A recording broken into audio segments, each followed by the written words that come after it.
खड़ा हो। सभी दुखी हैं, सबके दुखों का कारण अलग अलग है। इसलिए तथागत बुद्ध जो है पूरी दुनिया को दुख मुक्त करना चाहते हैं। कोई किसी के पास पुत्र पैदा नहीं हो रहा है तो दुखी है, किसी के पास पुत्री नहीं पैदा हो रही है तो दुखी है, किसी के पास धन नहीं है तो दुखी है, कोई निर्धन है या कोई धनवान है तो धन की सुरक्षा के लिए दुखी है, किसी के यहाँ किसी की डेथ हो गई है तो दुखी है।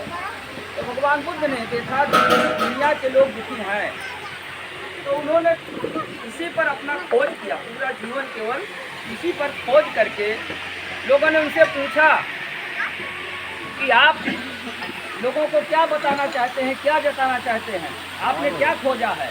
तो भगवान बुद्ध ने कहा मैंने ज्ञान का मार्ग खोजा है, उस ज्ञान के मार्ग पर जो मानव चलेगा वो दुख मुक्त हो जाएगा। तो दुख मुक्त का उन्होंने सबसे पहले कहा कि मानव को ये नहीं पता है कि जीवन मरण सत्य है, सत्य बोलो मुक्त है, ये जीवन मरण का रहस्य क्या है। तो भगवान बुद्ध ने कहा कि 4 यौगिक हैं, क्षिति जल पावक और समीरा। इन 4 यौगिक से बना शरीर, जिसको किसी जो है अज्ञानी लेखक ने कह दिया था क्षिति जल पावक गगन समीरा, इसमें एक गगन जोड़ दिया, जबकि विज्ञान कहता है गगन ना तो कोई यौगिक है ना तत्व है। तो उसको तथागत बुद्ध ने कहा था क्षिति जल पावक और समीरा, ये 4 यौगिक हैं। 4 यौगिक जब मिलते हैं तो किसी भी जीव का जन्म होता है, चाहे पेड़ पौधा हो, चाहे पशु पक्षी हो, चाहे कीड़े मकोड़े हो, चाहे मानव हो। और इन 4 यौगिकों में से एक भी यौगिक बिखर जाता है तो जीव का अंत हो जाता है। जब ये बात व्यक्ति जान लेता है तो उसके दुखों का कारण जो है मालूम हो जाता है और वो दुख मुक्त हो जाता है। और ये 4 यौगिक के बिखरने का कोई समय नहीं होता है, चाहे बच्चा पैदा होते ही उसके जीवन से कोई यौगिक बिखर जाए, कोई जमाने में बिखर जाए, कोई बुढ़ापे में बिखर जाए, तो ये कभी भी बिखर सकता है। इसलिए जो है इसको जो जान जाता है कि जो पैदा हुआ है उसे मरना है तो वो दुख मुक्त हो जाता है। दूसरा भगवान बुद्ध ने बताया कि एक बार भगवान बुद्ध के समय में एक घटना हुई। कौन सी घटना? एक पटाचारा नाम की एक महिला थी और वो एक सेठ की लड़की थी, और सेठ की लड़की होने के नाते सेठ के नौकर से उसका जो है लव अफेयर हो गया और उसने अपने पिता से भागकर अपने नौकर से शादी कर लिया। जब नौकर से शादी कर लिया तो स्वाभाविक है कि पिताजी नाराज हो गए। नाराज हो गए तो उससे सारा संबंध तोड़ लिया। जब तोड़ लिया तो फिर क्या हुआ कि वो उस नौकर के साथ जो है जीवन यापन करने लगी। जब पहली बार पटाचारा को पुत्र की प्राप्ति हुई तो पटाचारा ने कहा कि मैं चाहती हूँ कि मैं मायके चली जाऊँ।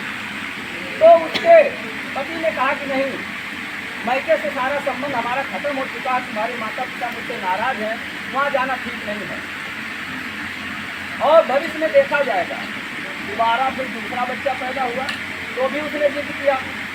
फिर उस पटाचारा ने कहा ये बताओ, मेरे माता पिता धनवान थे, मैं धनवान की पुत्री हूँ और आप जो है कुछ करते नहीं हैं तो हमारे बच्चों का भविष्य कैसे संवरेगा। तो वो जो है पटाचारा का हस्बैंड जो है वो लकड़ी काटने के लिए जंगल में जाने लगा। लकड़ी काट कर बेच कर जो है घर का खर्चा चलाने लगा। एक बार पेड़ पर चढ़ रहा था और पेड़ की 2 डालों के बीच में कभी कभी छेद होता है, आप लोगों ने देखा होगा। तो उतर रहा था पेड़ से, उसमें एक सांप बैठा हुआ। उस सांप ने उसको डस लिया और उस पटाचारा का हस्बैंड मर गया। पटाचारा घर पर इंतजार कर रही है, वो हस्बैंड उसका वहाँ पर मर गया। जब पता किया तो पता चला कि उसके हस्बैंड जो है दिवंगत हो चुके हैं। तब उसने सोचा कि अब हमारा कौन रह गया है, अब माता पिता के सिवा कोई नहीं है। तो अपने दोनों बच्चों को, एक बच्चा जो है बिल्कुल से गोदी में था, नवजात शिशु था, एक बच्चा थोड़ा सा खड़े खड़े चलने लगा था, उसको लेकर जो है अपने माता पिता के यहाँ चल देती है। जब जाती है तो रास्ते में नदी में पानी था, तो उसने सोचा कि जो है दोनों बच्चों को एक साथ लेकर जाऊंगी तो नदी बहाव में जो है मैं संभाल नहीं पाऊंगी।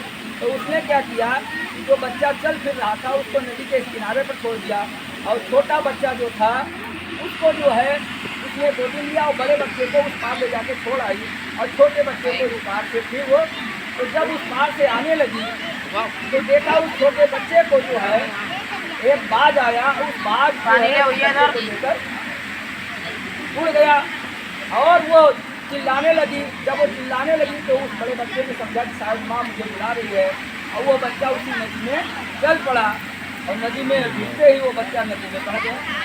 इस तरीके से उसके दोनों बच्चे खत्म हो गए। अब वो बिल्कुल से पगला गई और पगला गई बिल्कुल से वो बहुत विवल हो गई जिसमें फिर नदी उस पार जब जाती है, नदी उस पार उसका जब घर था तो जब गई तो वहाँ पर 3 लाशें जल रही थी। तो जो लोग लाश जलाने आए थे उनसे पूछा भैया किसकी लाशें हैं, तो वो लोग जानते थे कि अभी पटाचारा को बताएंगे तो पागल हो जाएगी, दुखी हो जाएगी।